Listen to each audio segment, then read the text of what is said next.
My husband raised his glass at the Christmas dinner table and smiled like he owned the whole world, because in his mind he did. "Let's all remember something tonight," he said loudly, looking around at his family. "This is my house, my rules." Everyone laughed. Then he turned and pointed directly at me. "And Tessa, try not to embarrass us again." The room went quiet. I didn't cry. I didn't argue. I slowly picked up my phone and placed it on the table, because for the past several months I had been recording everything, and tonight was the night it all came out. Before I tell you what happened next, if you believe quiet people are often the most dangerous ones to underestimate, hit like right now. This story is for everyone who is ever made to feel invisible inside their own home. My name is Tessa Morgan. I'm 33 years old. I work as a medical billing specialist at a regional hospital. It's the kind of job most people don't think about, but it demands patience, precision, and a sharp eye for detail. I catch errors that cost hospitals thousands of dollars. I understand systems, records, and paper trails better than most people in any room I walk into.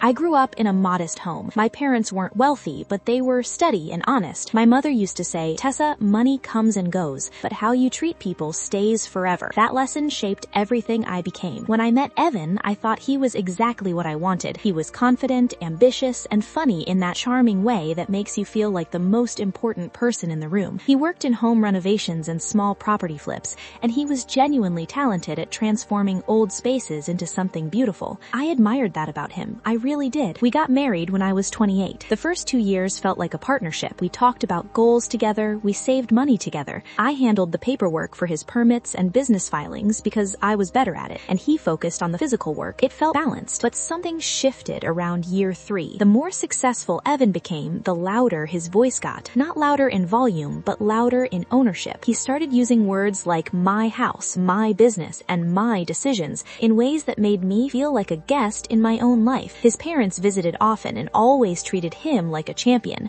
His mother would walk through our home and say things like, "Evan, you've done so well for yourself." Not you both, just him. I kept smiling. I kept contributing, but I was paying attention to every single word. Christmas that year started exactly like every other holiday at our house. The smell of roasted turkey filled every room. Evan's mother had brought her famous cranberry sauce, and his father sat at the head of the table like he belonged there, even though it wasn't his home. Evan's sister and her husband were there too, along with 2 of Evan's old friends from his renovation crew. It felt warm on the surface. It always did. Evan was in a good mood that evening. He had just closed a deal on a new property and couldn't stop talking about it. "Another flip, another win," he said, and everyone raised their glasses. I tried to join the conversation. I mentioned that I had been looking into online courses to advance my career, maybe move into healthcare administration. Before I could finish my sentence, Evan cut me off. "That's nice," he said, already turning back to his father. "Dad, let me tell you about the kitchen layout on this new place." His sister laughed softly and said, "Well, Tessa doesn't really have to worry about money anyway." I looked at her. "I pay half the household bills," I said simply. Evan waved his hand like I was making a minor correction. "She means you're comfortable, babe. Don't get sensitive." Then he grinned at his friends and added, louder this time, "Yeah, she just enjoys the life I built." The table laughed. I picked up my fork and kept eating. Then came the moment everything sharpened. Evan leaned back in his chair, completely relaxed, completely confident, and said it clearly enough for every single person at that table to hear. "Let's not pretend. This house exists because of me." He paused for effect. "My house, my rules." His parents nodded like it was the most reasonable thing they'd ever heard. I said nothing. I reached for my phone and set it on the table next to my plate, screen facing down. Nobody noticed. They never did. What they didn't know was that the dinner conversation that night was not new. It was a pattern, and I had been documenting that pattern for months. It started small, about 8 months before that Christmas. I was going through our joint account statements for tax preparation, something I always handled because Evan had no patience for numbers.